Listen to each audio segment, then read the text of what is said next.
We're going to start with Matt himself. We got Matt here. Fight on. How you doing?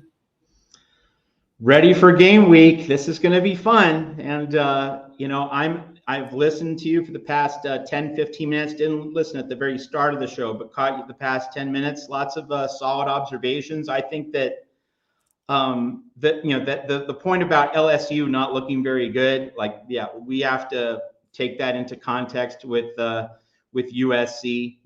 Just how good is that LSU win? I mean, obviously it was a great win to start the season, and LSU does have a lot of talent, but LSU is not well coached, and also LSU's offensive line, which guys in Louisiana were saying this is the best offensive line I've ever seen. Well, that was a preseason observation.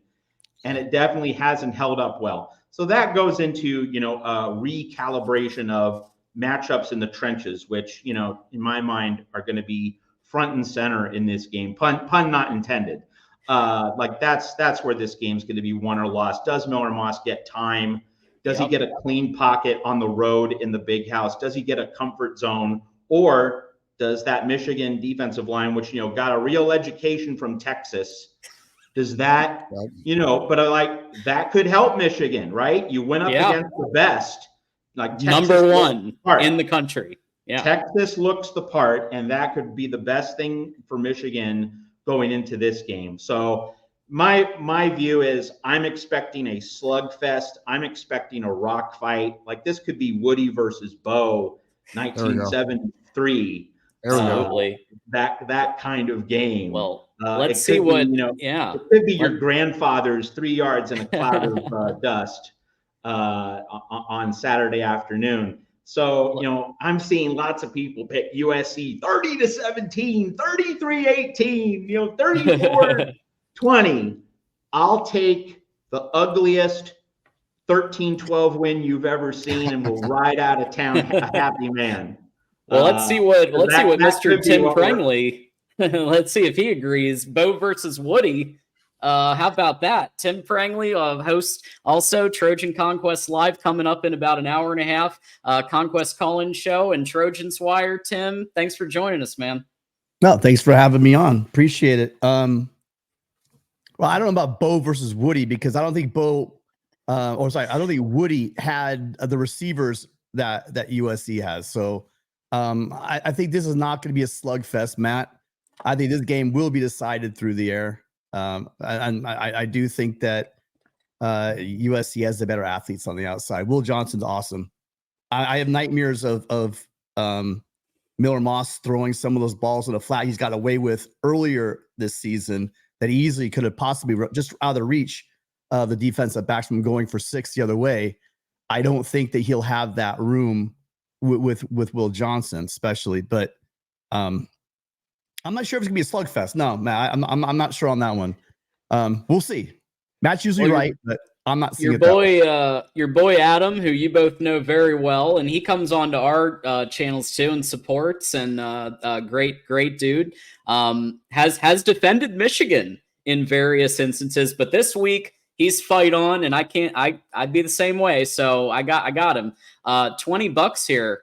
USC will wear down the Michigan defense, which, while good, doesn't have the same depth as last year, and accordingly will get fatigued. That's the difference. So he's already giving his prediction. We're not. You're a little ahead of us, Adam, but that's okay because you gave $20, so that's fine. But he's giving his prediction 30-17. So what do you think? What do you? Let's get TJ's take first, and then we'll get your guys' take on that comment.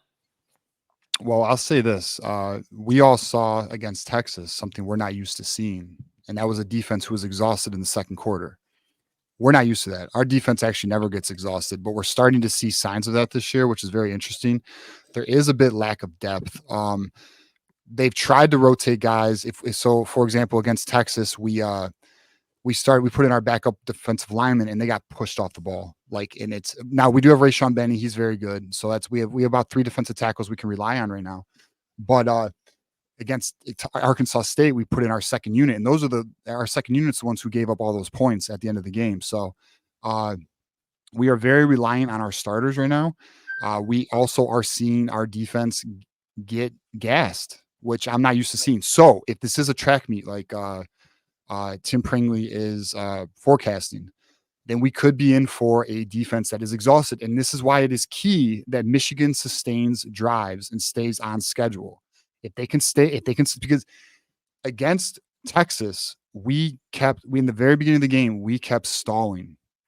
And then eventually our defense wore down, and our defense could not stop them on third down. If we can attempt to get USC off the field and we can sustain drives, then that is when it will be a ball game. If we do not do that, then Tim's is probably going to be accurate in his prediction. So we're at the point in our previews where we give our predictions. And so I know that earlier in the show, we gave kind of the 5 keys for the Michigan side. You guys gave your take on what you think is going to happen. Would love to just hear what your thoughts are on how the game is going to go. Yeah, I'll let you guys tackle it either one. Go ahead, Tim. Well, I'm assuming, like I said, my keys to the game, the SC plays clean, right? Penalty wise, which they've done for the majority of this season. There's some misconception. There's a person in the chat that's confused with 90%, 93% scoring in the red zone. That includes field goals. So what my comment is SC can't settle for field goals. They need to punch in for touchdowns, and that people are dropping the ball. So just to clarify that, your stat is a great stat. And we all know that SC is scoring 37 points per game. This offense isn't struggling. The point is that you're playing a solid defense on the road in a hostile crowd, and you're not going to be able to get away with drops in this game. I think that USC has to punch it in and not settle for 4 or 5 field goals. They need to get touchdowns. So I hope that clarifies it for the chat. As far as a score, how I think the game is going to go out, I think it's going to be your typical game between 2 very talented teams. I think it's going to be a little bit of a feeling each other out in the first quarter, and there's going to be some growing pains, probably even some little bit conservative play. But I do think if USC plays a clean game, the final score, I think USC is going to hold, actually, because that running's great, but once you get in that red zone, running the ball, it might be an issue for Michigan. I see a lot of field goals, so I'm going with. Oh wow, I'm giving my prediction now, not my show. Fine, I'll say it. USC is going to win this game 27-16. I think is the final score. Okay. What do you got? Final score? So, Tim, just for those who don't watch our USC show here at the Voice of College Football, Tim's more Mr. Sunshine. I'm more dark rain clouds. And, I've lived in Seattle for 20 years, so I guess maybe it's the rain that just kind of gets into my thought process and my metaphors and whatnot. But I do think USC wins. I'm going to say that off the top. But I think it's going to be a really rough, bumpy ride. I do think it's going to be a slugfest. And Michigan fans know when USC and Michigan play in a big game, it's usually a rock fight. 10-3, 1970 Rose Bowl, Bo's first trip to Pasadena for the Granddaddy. 14-6 in 1977, 17-10. And of course, that's with USC actually just scored 10 points because USC did fumble on the 1, and that was not a touchdown for the Trojans. So really it was a 10-10 game. So when these guys play, it's usually a rock fight. I mean, and it was a rock fight in the first half of the 2007 Rose Bowl before USC broke it open in the second half. So I'm going with a rock fight. And, Tim's point about USC can't settle for field goals, I think there's a nuance there. if USC has a touchdown, like the ball is on your hands, like, Saquon Barkley last night with the Eagles, okay, catch the ball. You got to make that play. But I mean, if Michigan plays great defense and USC has to settle for 3, might not be the worst thing in the world for USC. USC can't shank chip shot field goals the way it did against LSU. So, we saw the Giants and Commanders play an 18-18 tie before Washington then won. Washington didn't score a single touchdown. To me, I'm thinking 15-12 USC. I think we're going to see a lot of 3-pointers in this game. I think we're going to see very few touchdowns. Getting 3 more than 0 is going to matter, I think. So hopefully Lincoln Riley won't have a Dan Lanning or Nick Sirianni moment where he's going for it on 4th and 4 from the 13, doing something really dumb. I don't think Lincoln Riley will do that. So like 3 points to me, I think are going to be valuable in this game. It's going to be a 1970s style battle. And with USC being in the Big Ten, I guess there's something poetic about that. So the only other thing is, I've already said, turnovers are going to be key. Let me make one added note about turnovers. High impact turnovers. What do we define as a high impact turnover? I think this gets under discussed in football analysis. If you commit a turnover in the red zone, either one, your red zone or the other team's red zone, that directly leads to points, that's a high impact turnover. But if you have 3rd and 15 at your own 30 and you throw a bomb and it gets intercepted, that's an arm punt. That's not a high impact turnover. So really, when we talk about turnovers, don't just look at the numbers. Are there high impact turnovers that create a 10-point swing, a 7-point swing? Those are the kinds of things that we really need to look at, is going to be the kinds of moments that are going to decide this game if they happen. And if none of them happen, then it's advantage USC. Did you give a score, Matt? 15-12. 15-12 USC. Do you think this is SEC? That's almost what the real MVP. That's Miles Nick Saban 2011. Yes. The real MVP, resident provocateur and regular caller, said 9-6. So you guys are thinking this could be the ugliest win ever. I'll take it as long as we have one more point. How many points did Texas score? 31. Was that in Texas or was that in Michigan? It was in Michigan, and Texas is better. Texas is better than USC right now. But Texas is a couple touchdowns better than USC on offense. Sorry, that's incorrect. I'm not talking about the defense. I'm talking about the offense. You're saying Texas is a couple touchdowns better than USC on offense? I'll settle for a 3-2 win. Little Auburn, Mississippi State 2008. Yeah, anyone's going to settle for a win. I'll take 6-4 Iowa, Penn State back in the day. There we go. Well, I know you guys soon have to go prep for your show, so let's rock through our predictions here real quick. TJ, we'll start with you on how you think the game's going to go. So I'm currently 3-0 in my predictions for Michigan, and what I am predicting this Saturday is a 28-17 USC victory. That's my prediction. Hope you're 4-0. Yeah, I don't. I'll take my L. I would like to lose. I'll take my L. Hope Michigan wins, though. I'm going 23-17 USC. I just don't think we're going to be able to keep them to that magic 20 number.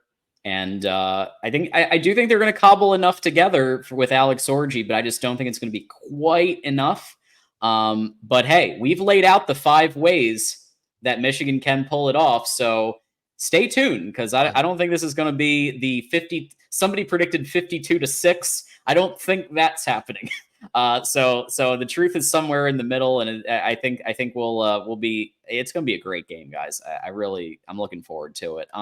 So we really want to thank both of you for coming on. So I definitely want to encourage we have multiple hundreds of people watching this across Michigan channel, USC channel, Twitter. And so I want to encourage every single one of you to go over in about a half an hour to Trojan Conquest Live, 10 p.m. Eastern, 7 p.m. Pacific, and check it out. Let's put the link. I don't know, Jackson's here, but I'll put the link here as well for everybody to directly just head straight there.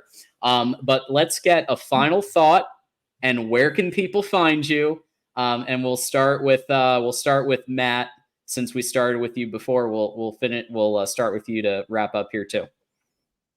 Well, let's just give our lineup for here on the USC channel at the Voice of College Football. So obviously coming up tonight in half an hour, but then we're going to do our call-in show usually on Fridays, but Tim's going to be flying up to Ann Arbor on Friday. So we're going to do our call-in show Wednesday night. That's tomorrow, 10 p.m. Eastern, 7 p.m. Pacific. Tim and I are going to be on probably for 2 hours.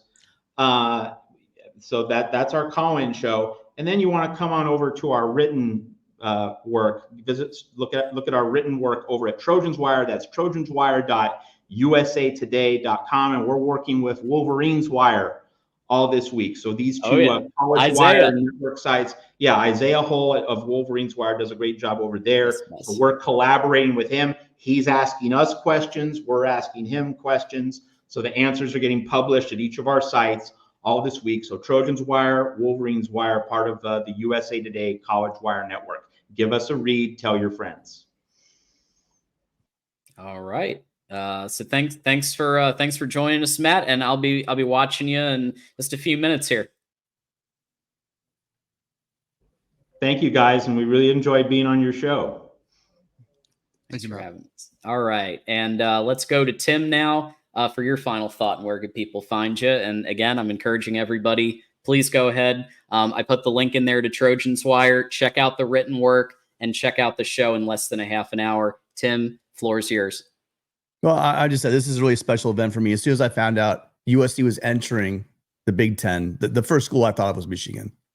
Just being able to play University of Michigan, blue blood, so much history. You know, it's funny, not that many games, but there's a lot of history between these two schools, and it's just, you know, two private schools. Well, sorry. So, but anyway, sorry, my bad. Two schools that okay, I think of you guys compared to some of the other schools, I'm not going to name, as more of a private school than you are, but appreciate you guys having me on. But you know, I got family in Michigan, and I love Michigan. I've followed. Talk about your helmet games. This is gonna be one of the all-time helmet games. And when I heard USC was playing in Ann Arbor for obvious first time in my lifetime, going all the way back to the 1950s, I knew I had to be there. So I think it's gonna be a great game. I'm excited. I'm gonna be on the sideline shooting pictures. So if you want to find me, the first place is always at Trojans Wire. There's gonna be, I have a lot of photo galleries. So even if you're a Michigan fan, come check it out. I'll have plenty of pictures of Michigan as well in those galleries. You can also find me on Instagram, Tim_Prangley, again, where I post a lot of my game pictures. And then you could find me on Twitter, same thing, Tim_Prangley. And then Matt covered all the stuff at the Voice of College Football. So yeah, be a great game. Thanks for having us. Yeah, thanks, Tim. Yeah, excellent show. Great job, and looking forward to this Saturday.